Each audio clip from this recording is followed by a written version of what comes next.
Hello guys, good evening to all of you. कैसे हैं आप सभी? आई होप अच्छे ही होंगे लॉकडाउन 4 में। ओके, और बताइए क्या हो रहा है। प्लीज़ अगर आपको मेरे वीडियोस अच्छे लग रहे हैं तो उसे लाइक कीजिए, शेयर कीजिए और सब्सक्राइब कीजिए। सब्सक्रिप्शन से एक फ़ायदा होगा कि जब भी मैं वीडियो अपलोड करती हूँ डेली, ठीक है, स्पेशली ये डेली बीएड क्लासेस से देखा जाए तो मैं डेली एक वीडियो अपलोड कर रही हूँ आपके कोर्स से रिलेटेड, ठीक है, और ये प्रोसेस आगे भी चलेगा। तो प्लीज़ आप उन लोगों तक पहुँचाइए जिनको पढ़ने में दिक्कत है, जिनके पास स्टडी मटेरियल नहीं है, तो यहाँ पे वो कम से कम फ्री ऑफ कॉस्ट पढ़ेंगे। यहाँ पे पढ़ने का कोई चार्ज नहीं है उनको, ठीक है। तो नोट्स भी अवेलेबल हैं पीडीएफ में, जो भी मेरे पास स्टडी मटेरियल है I will attach in my PDF. तो एक रिक्वेस्ट है, हम्बल रिक्वेस्ट है आप सभी से, जो भी आप वीडियो देख रहे हैं प्लीज़ उसे लाइक कीजिए, लोगों तक शेयर कीजिए और सब्सक्राइब कीजिए ताकि आने वाले वीडियोज़ की नोटिफिकेशन आपको मिलती रहे। नाउ अभी अपने टॉपिक पे आ जाते हैं। Learn with concept by Archana Sharma. This is not topic, this is my channel name, learn with concept by Archana Sharma. Okay, signing in. आज का टॉपिक है कोर्स 2 से रिलेटेड है। आपको मैंने बताया था मैंने कोर्स 2 स्टार्ट किया है, ठीक है। तो इससे प्रीवियस वाला टॉपिक में मैंने एसएससी पढ़ाया आप लोगों को, इट मीन सर्व शिक्षा अभियान, ठीक है। तो उसी से रिलेटेड एक और दूसरा टॉपिक है कोर्स 2 का ही, कंटेम्प्रेरी इंडिया एंड एजुकेशन, ठीक है। तो आज का जो टॉपिक है यूनिवर्सल एलिमेंट्री एजुकेशन, जिसको शॉर्ट में हम यूईई बोलते हैं, ठीक है, यूनिवर्सल एलिमेंट्री एजुकेशन, शॉर्ट में यूईई। कभी कभी यूईई के माध्यम से भी पूछते हैं, फिर एलिमेंट्री एजुकेशन यूनिवर्सलाइजेशन डाल देते हैं, ठीक है। तो यूनिवर्सलाइजेशन ऑफ एजुकेशन, ठीक है, universalization of elementary education in India specially देखा जाए तो हम यहाँ पे एलिमेंट्री एजुकेशन पढ़ेंगे और उसकी नीड्स क्या है इंडिया में, ठीक है, चैलेंजेस क्या हैं, क्या क्या ड्रॉबैक हैं और क्या क्या प्रोविजंस है, ठीक है। तो अभी स्टार्ट करते हैं। सबसे पहले इंट्रोडक्शन पढ़ते हैं यूनिवर्सलाइजेशन ऑफ एलिमेंट्री एजुकेशन का। तो आपको पता है कि जो यूनिवर्सलाइजेशन ऑफ एलिमेंट्री एजुकेशन है हमारे भारत में, वो अप्लाई है कि जो भारत के 6 से 14 साल के जो एज ग्रुप के बच्चे हैं वो अपनी 8 साल की जो प्राइमरी एजुकेशन है उसको कंप्लीट करें, मतलब उसको वो सार्वभौमिकरण करें। यानी सार्वभौमिकरण का मतलब यहाँ पे क्या है, शिक्षा को पूरे देश में सेम तरीके से लागू करना ताकि देश का हर बच्चा शिक्षित हो, चाहे वो लड़का हो चाहे वो लड़की हो। देश का कोना कोना शिक्षित होगा तो हमारा देश डेवलप करेगा। एटलीस्ट प्राइमरी एजुकेशन तो दी गई है वो फ्री भी है, ठीक है, इसका कोई चार्ज नहीं है, फ्री ऑफ कॉस्ट है ये। 6 से 14 साल के वो बच्चे जो पढ़ाई नहीं कर रहे हैं किसी रीज़न की वजह से या किसी पुअरिटी की वजह से, मान लीजिए बहुत पुअर हैं, वो अपने खाने को ही देख रहे हैं, है ना, अगर खाना नहीं मिलेगा तो वो पढ़ेंगे कहाँ से। तो सबसे पहले वो पेट पूजा देख रहे हैं। तो ये सारी चीज़ें हैं। तो इसके लिए गवर्नमेंट ने बहुत सारी स्कीम निकाली थी, बहुत सारी इम्प्लीमेंटेशन भी की है रिगार्डिंग द शिक्षा, रिगार्डिंग द एजुकेशन।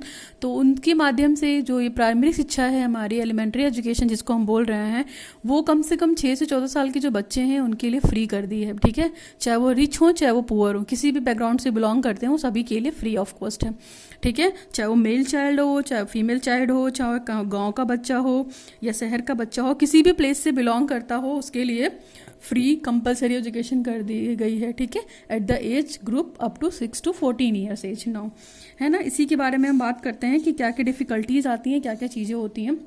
तो आई थिंक आप यूई का मतलब समझ गए होंगे। यूई का मतलब है शिक्षा का सार्वभौमिकरण, ठीक है, यानी कि शिक्षा को सार्वभौमिकरण के तौर पे मतलब कॉस्मोपॉलिशन इन द वर्ल्ड, सब जगह लागू करना एक लेवल पे, है ना।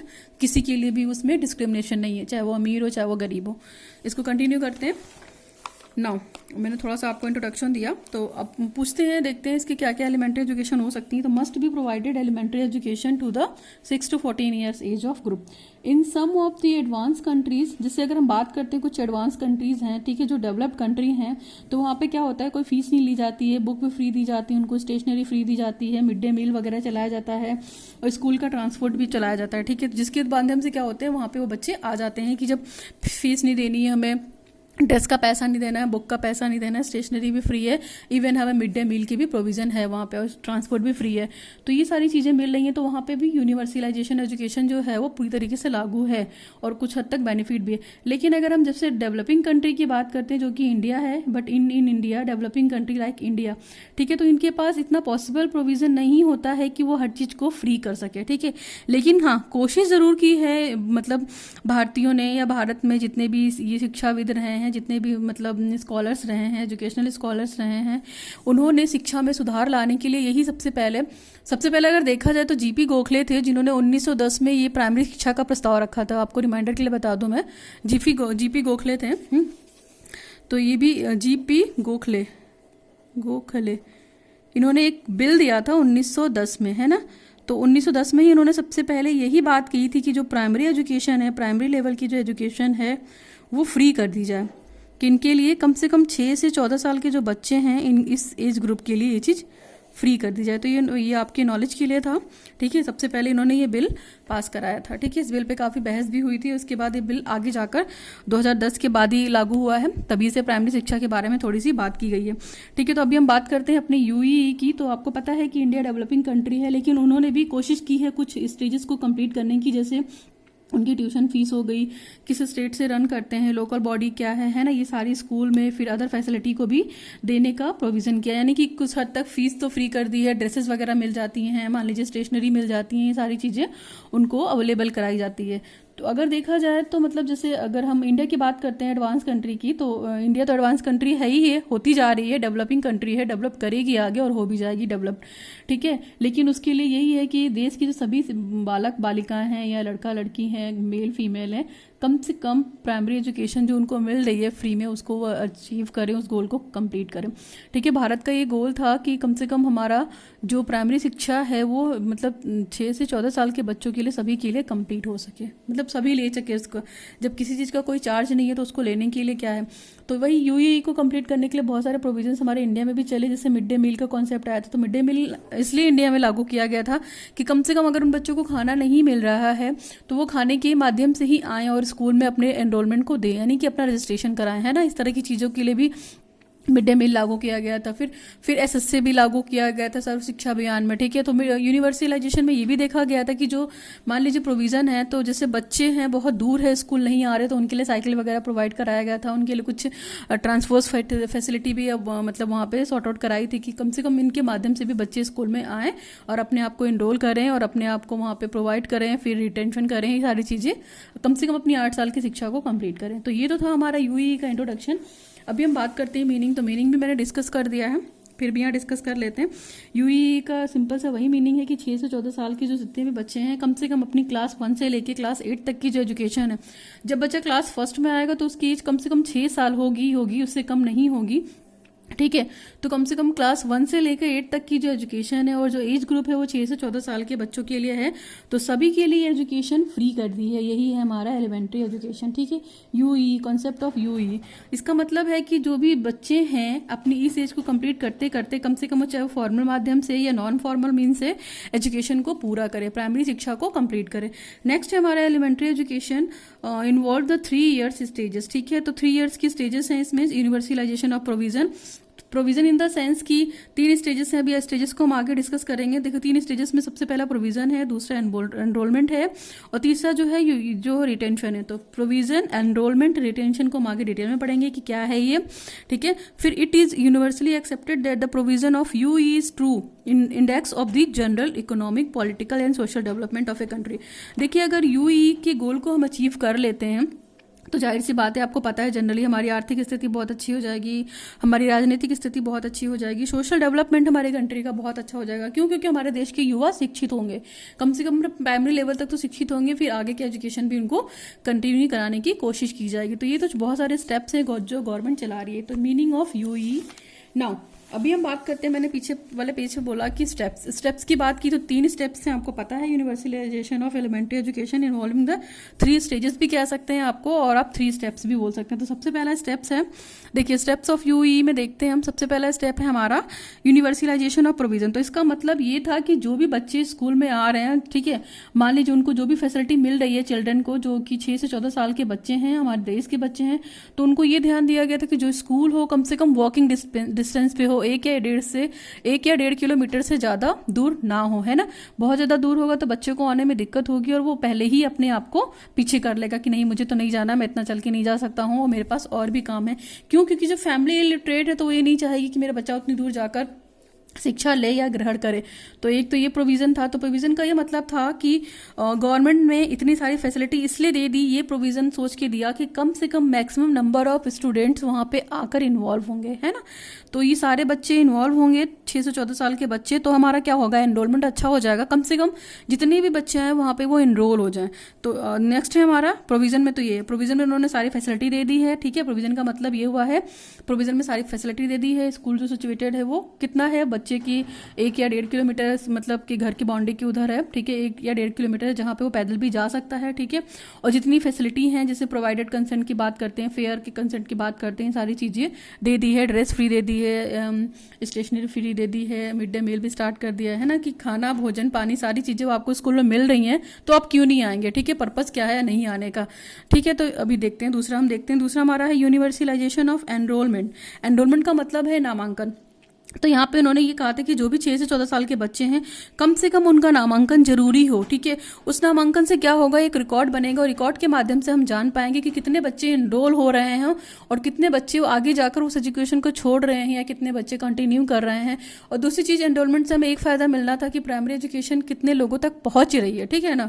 अगर हम यूनिवर्सलाइजेशन लेवल की बात करते हैं तो कम से कम लेजिस्लेशन मस्ट बी पास, ठीक है। Under legislation parents can be fixed, ठीक है, and for the more sending their children. कम से कम हम पेरेंट्स को जाकर फोर्स करें या पेरेंट्स को जाकर बताएं कि एजुकेशन कितनी इंपॉर्टेंट है आपके बच्चों के लिए, आप उन्हें स्कूल भेजिए।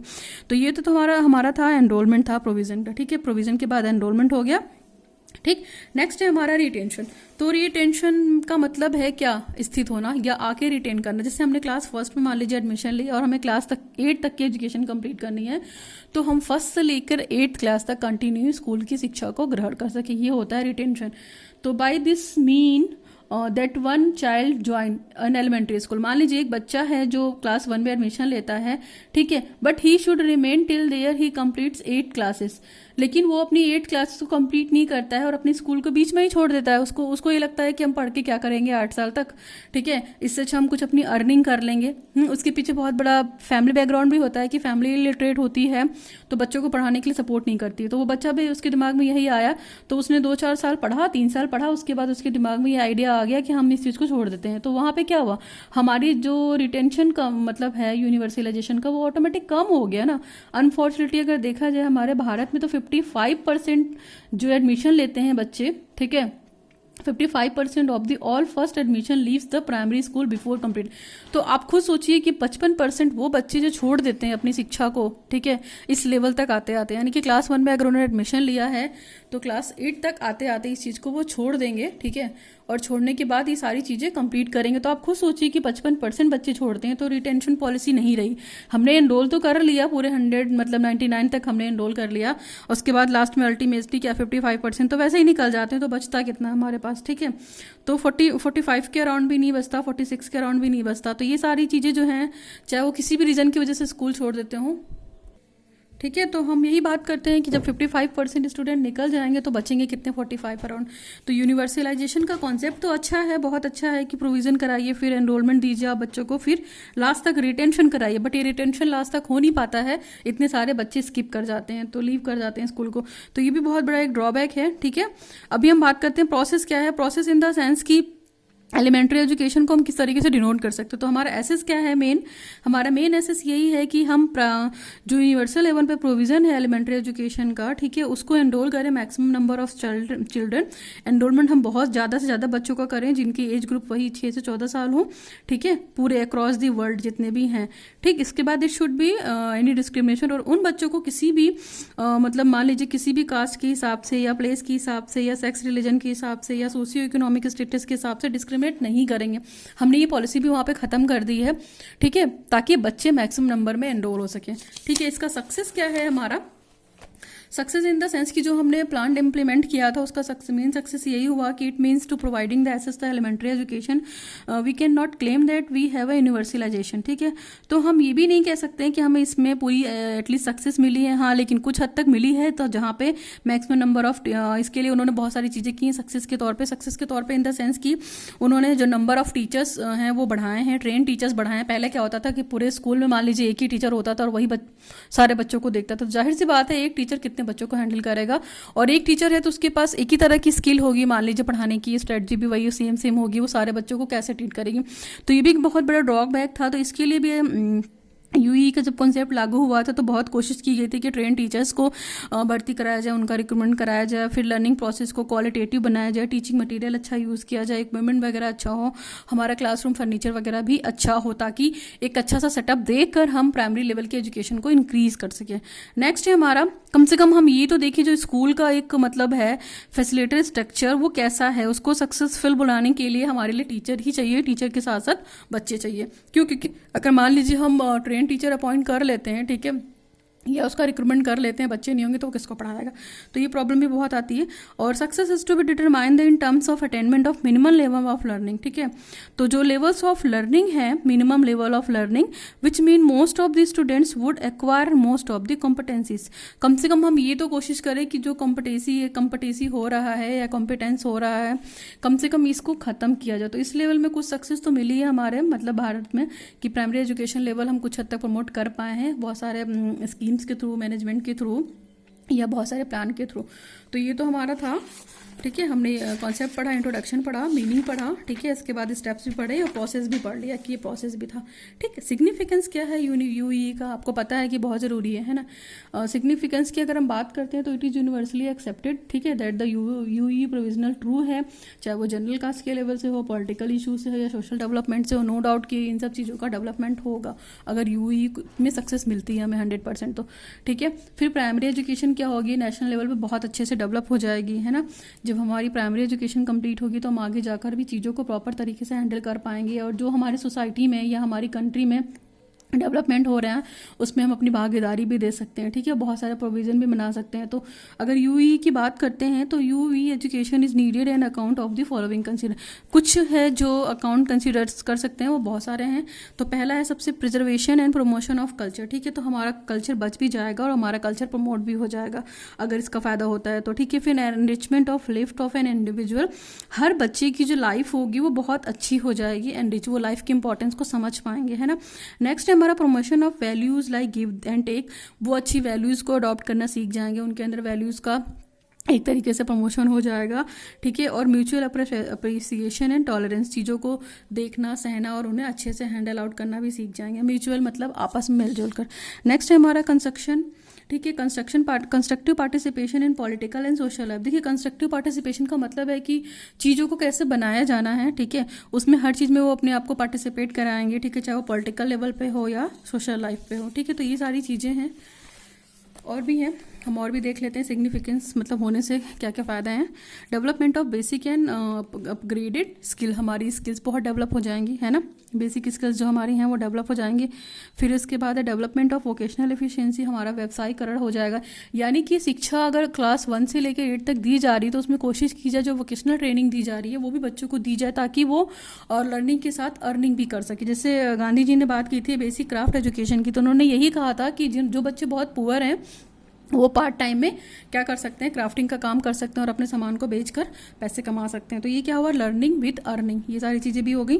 नेक्स्ट है हमारा improvement in the quality of a leadership and following, जो नेतृत्व की भावना का विकास है उसमें अच्छे से विकास हो जाएगा। फिर deriving the benefit from the new knowledge, जाहिर सी बात है कि आपको नई नई नॉलेज भी मिलेगी तो उससे आपको बहुत बेनिफिट मिलेगा। फिर development of the basic essential for the healthy life, अच्छे जीवन को जीने के लिए आपको बहुत सारे बेसिक तत्व मिलेंगे जिसका विकास होगा, ठीक है। नेक्स्ट है हमारा development of values of emotional integration and the national unity, हमें ये भी पता चलेगा कि हमारे देश दुनिया में क्या हो रहा है, नेशनल लेवल पे क्या हो रहा है, इंटरनेशनल लेवल पे क्या हो रहा है। नेक्स्ट है हमारा development of awareness regarding the work done during 5 years plan, जो ये पंचवर्षीय योजनाएं चलती थी तो ये किस लिए चलती थी कि मतलब देश का विकास 5 साल में कितना हुआ है, किस लेवल तक हुआ है। हालांकि अब ये लागू नहीं है, अभी खत्म हो रहा है धीरे धीरे पंचवर्षीय योजनाएं, ठीक है, लेकिन फिर भी बहुत काम किया इन योजनाओं ने। नेक्स्ट है हमारा इनकलकेशन ऑफ साइंटिफिक टेम्पर, हमारा वैज्ञानिक दृष्टिकोण भी डेवलप होगा, ठीक है। तो ये सारी चीज़ें हमारी सिग्निफिकेंट हैं कि इन द सेंस में थी कि अगर ये सारी चीज़ों को अगर हम कंसीडर करते हैं तो हमारी प्राइमरी एजुकेशन बहुत अच्छी होगी, और हमारी प्राइमरी एजुकेशन बहुत अच्छी होगी तो नो डाउट हमारी कंट्री भी डेवलप कंट्री में आ जाएगी, ठीक है। प्रॉब्लम्स क्या क्या आती हैं और इश्यूज़ क्या क्या आते हैं इनको मतलब हैंडल आउट करने में। तो प्रॉब्लम्स तो प्रॉब्लम है तो जाहिर सी बात है किसी अच्छी चीज़ की शुरुआत होती है तो प्रॉब्लम आते ही आते हैं, बहुत सारे प्रॉब्लम आते हैं। तो यहाँ पे हम कुछ प्रॉब्लम डिस्कस कर लेते हैं। सबसे पहले प्रॉब्लम है सोशल प्रॉब्लम आती है, apathy of the parents. Parents क्या होते हैं, बिल्कुल भी इसी से अवेयर नहीं होते हैं कि उनको कैसे पढ़ाना है, बच्चों को कितना पढ़ाना है, क्योंकि वो खुद इलिटरेट होते हैं। नेक्स्ट है हमारा conservative attitude of parents toward the को एजुकेशन। और पहली बात तो वो सहशिक्षा एजुकेशन है, जिससे जहाँ पे गर्ल्स और बॉयज़ मिलकर बैठ के पढ़ सकें, उसके लिए कोई कोऑपरेटिव फीलिंग नहीं होती उनके अंदर, ठीक है। क्यों? क्योंकि उनका जो नेचर होता है वो थोड़ा कंजर्वेटिव होता है, रूढ़िवादी स्टेरियोटाइप्स का नेचर होता है, जो ये बर्दाश्त नहीं कर पाते हैं कि हाँ लड़का और लड़की एक साथ मिलकर बैठ के पढ़े। तो एक तो ये प्रॉब्लम है, सोशल प्रॉब्लम है। फिर ओवर पॉपुलेशन बहुत ज़्यादा है, ठीक है। नेक्स्ट है हमारा इंडिया की बात करते हैं तो नेक्स्ट है हमारा अर्ली मैरिज ऑफ गर्ल, और लड़कियों की बहुत जल्दी शादी कर देते हैं। तो ये सारी प्रॉब्लम भी है, सोशल प्रॉब्लम है। नेक्स्ट प्रॉब्लम क्या क्या आती है? इकोनॉमिक प्रॉब्लम आती है कि पॉवर्टी ऑफ पेरेंट्स बहुत गरीब होते हैं, ठीक है। वो 2 वक्त का खाना देते बच्चों को, उनके लिए वही एक बहुत बड़ा टास्क होता है, तो पढ़ाने के लिए वो अवॉइड करेंगे। जाहिर सी बात है, जो भूखा रहेगा वो पढ़ कैसे सकता है। नेक्स्ट है हमारा पुअर न्यूट्रिशन ऑफ चिल्ड्रन। बच्चों का जो न्यूट्रिशन है या जो खान पीन है वो बहुत ही पुअर होता है। क्यों? क्योंकि पुअर इन द सेंस कि उनको प्रॉपर वे में अमाउंट नहीं मिलता है, ठीक है। बस वो किसी तरीके से अपना पेट भरते हैं, ठीक है। तो वो न्यूट्रिशन नहीं होता है। न्यूट्रिशन हो ना हो कोई मतलब नहीं है। जब पैसे नहीं होंगे तो वो किसी भी तरीके से अपना काम चलाएंगे, ठीक है। पढ़ाई तो दूसरी टास्क होगी। नेक्स्ट है हमारा major financial provision in the budget की भी बहुत बड़ा इशू होता है कि पेरेंट्स अगर जो मजदूर होते हैं या रिलेटेड फैमिली होती है तो मजदूरी करके अपने फैमिली का पालन पोषण करते हैं, तो उनके लिए भी फाइनेंस का इशू होता है। तो ये इकोनॉमिक प्रॉब्लम भी आती है, आर्थिक प्रॉब्लम। नेक्स्ट है हमारा पॉलिटिकल प्रॉब्लम। तो पॉलिटिकल प्रॉब्लम में क्या है? Low priority to the primary education. हमारा पॉलिटिकल इशू आपस में लड़ता झगड़ता रहता है, देश के लिए बहुत सारी बातें करता है, लेकिन ये कहीं ना कहीं भूल जाता है कि प्राइमरी एजुकेशन की जो प्रायोरिटी है उसको हमें बढ़ाना है, ना कि खत्म करना है। नेक्स्ट है हमारा ग्रुप रिवेलियरीज ऑफ लोकल बॉडीज। हमारे जो लोकल बॉडीज होती हैं, ठीक है, तो वो भी पॉलिटिकल इशूज में इतना इन्वॉल्व हो जाते हैं कि वो इस तरफ ध्यान नहीं देते हैं कि हमारा प्राइमरी एजुकेशन का लेवल क्या है, ठीक है। हम जब प्राइमरी लेवल तक ही बच्चों को शिक्षित नहीं कर पाएंगे तो आगे देश कैसे ग्रो करेगा, क्या डेवलप करेगा, इस पर बात करना भी गलत है। नेक्स्ट हमारा vested interest of the local participant politician. उन लोगों का कोई इंटरेस्ट नहीं होता है, ठीक है। हाँ, एक प्लान बन गया है तो हम देख लेंगे इस एरिया के सांसद या लोकल बॉडीज जो होती हैं। तो ये सारी प्रॉब्लम पॉलिटिकल प्रॉब्लम में आती है। नेक्स्ट है हमारा एजुकेशन प्रॉब्लम ये है कि low enrolment of SC ST and other backward caste, ठीक है। जो सोसाइटी से वंचित हैं ये वर्ग, जो SC ST हैं जो या बैकवर्ड कास्ट हैं, तो जाहिर सी बात है ये पढ़ते ही नहीं है, स्कूल जाते ही नहीं है, क्योंकि इनकी संख्या भी बहुत कम होती है तो पता भी नहीं चलता है। नेक्स्ट है हमारा लो एनरोलमेंट ऑफ गर्ल का एनरोलमेंट बहुत कम होता है। क्यों? क्योंकि उनको घर के काम में लगा दिया जाता है, उसके बाद एक सर्टेन एज पे शादी कर दी जाती है। तो ये सारी इशूज़ हैं, ठीक है। और अगर लड़कियां चली जाएंगी पढ़ने तो घर का काम कौन करेगा, क्योंकि माता पिता तो मजदूरी कर रहे हैं।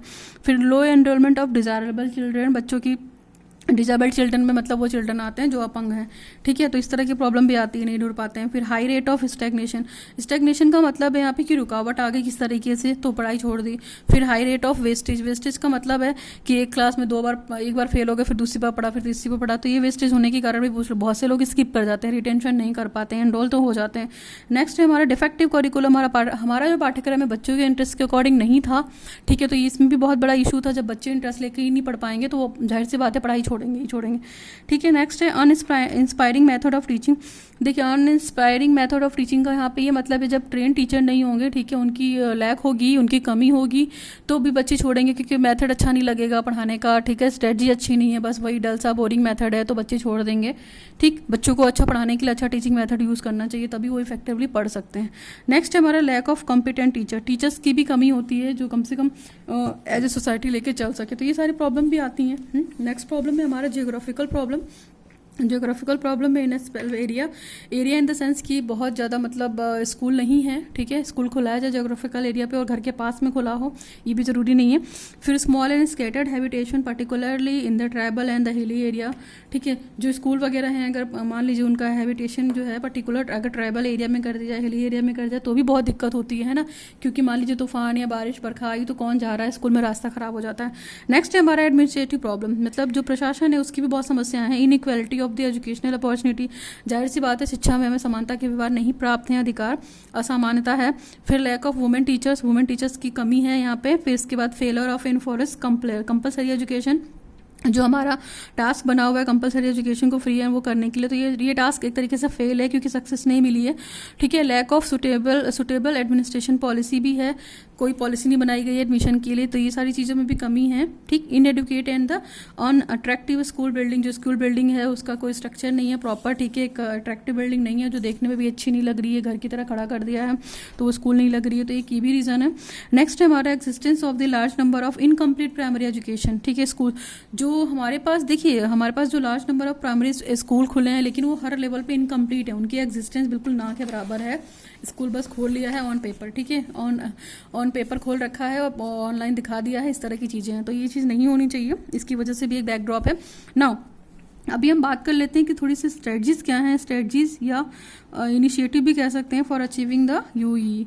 तो हमारे अगर यूई की बात करते हैं तो सबसे पहले देखिए स्ट्रेटजी हमारी ये है कि जैसे जो नेशनल एजुकेशन पॉलिसी बनी थी 1986 में, या प्रोग्राम ऑफ एक्शन बना था, ठीक है, प्रोग्राम ऑफ एक्शन बना था 1992 में, ठीक है, तो इन्होंने भी बात की थी कि जैसे हम क्वालिटेटिव बात कर रहे हैं तो वो improvement qualitative as well as quantitative हो।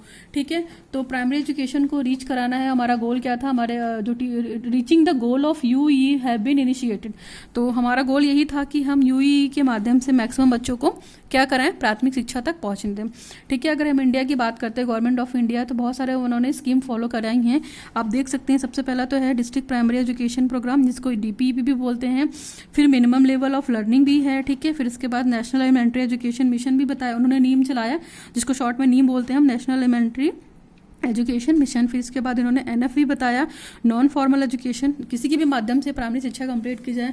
नेक्स्ट है हमारा ऑपरेशन ब्लैक बोर्ड। ठीक है, ऑपरेशन ब्लैक बोर्ड को भी लागू किया। ऑपरेशन ब्लैक बोर्ड आया था 1987 में, ठीक है। फिर सर्व शिक्षा अभियान जो 2000 से लेकर 2001 तक आया, सर्व शिक्षा अभियान मैंने इससे पहले वाले लेक्चर में पढ़ाया है।